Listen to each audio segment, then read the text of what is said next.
Hi friends, my name is Achyut and I'm from Vizag.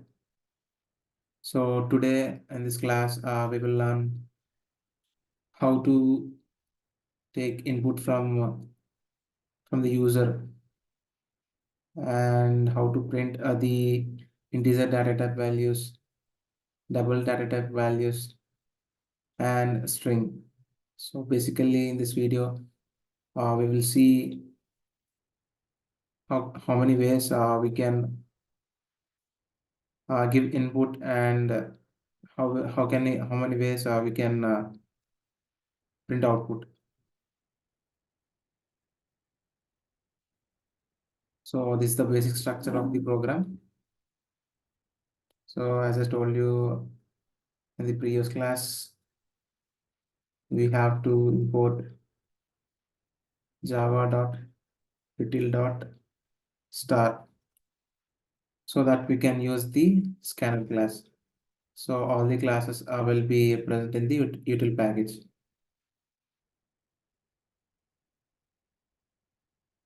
So I'm using scanner sc is equal to new scanner system.in.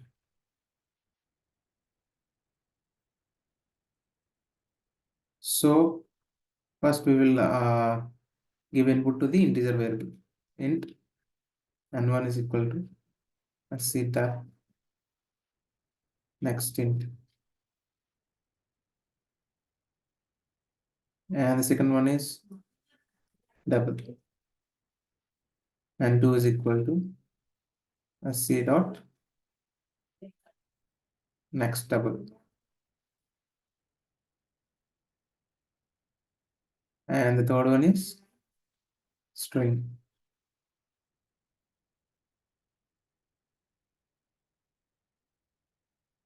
Sc dot next line. So for the integer, if you want to give input, we have to use sc dot next int, and for the double, if you want to give the input, we have to use sc dot next double, and for the string, if you want to give the input, so we have to use sc dot next line. So we will print the integer, double, and string.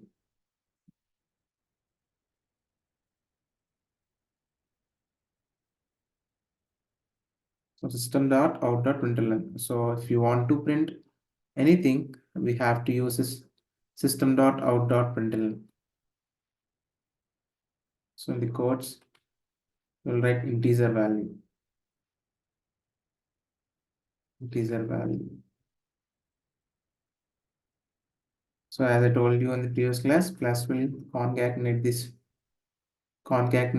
the string and the integer value. So the n1. So likewise, we will copy and use this.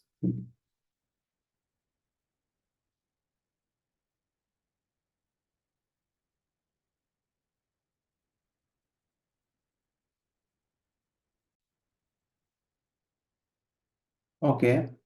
So after we have copied the first statement and we just copy paste it here.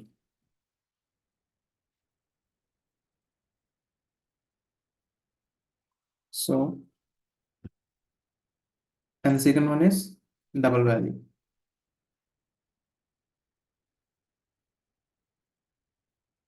So for this, for this we will use the n2. Why? Because we are using n2 here, right? So that's why we are using n2. The third one is string value.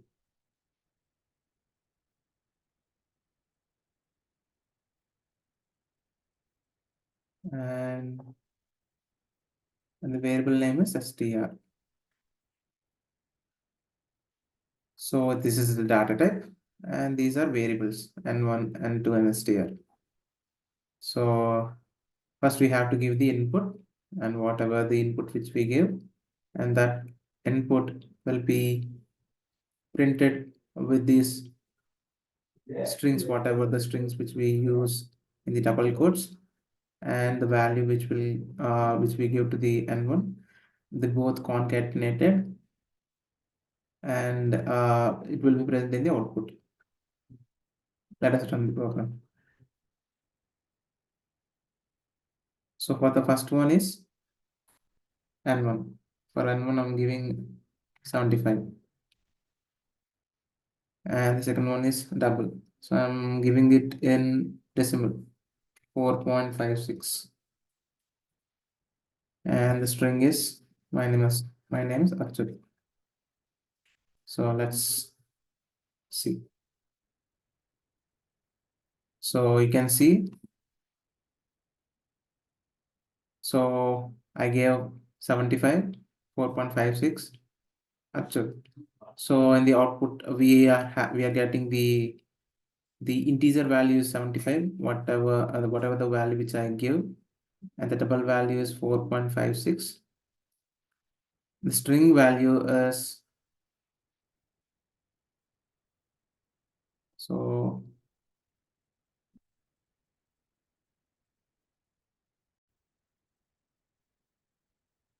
so we can see the output for the integer value 7, and the double value is 4.56, but the string is not coming.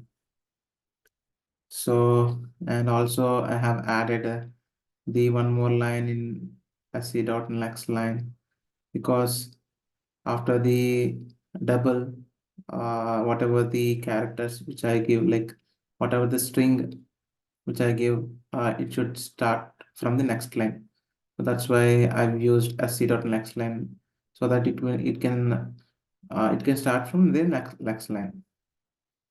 So, but here the string value is not coming.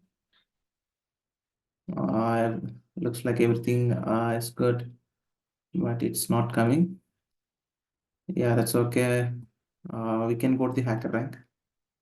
So for this, I have solved the same code. You can see.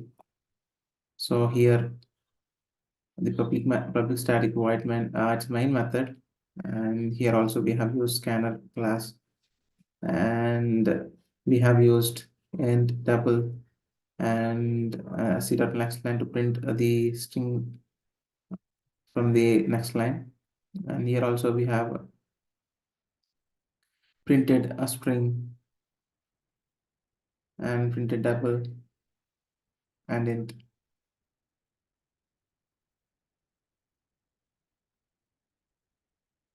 So let us run this thing.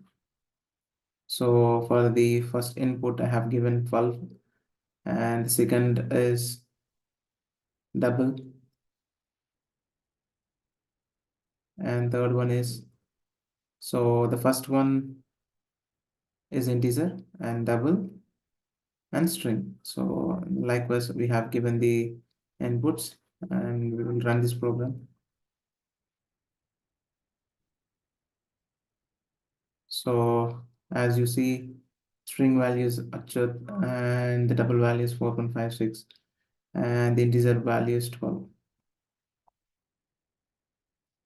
So I hope you can understand how you can use the integer, double, and string. So if you like this video, please subscribe to my channel. And if you want more videos like this, please ring the bell icon. And yeah, that's it. Thank you so much.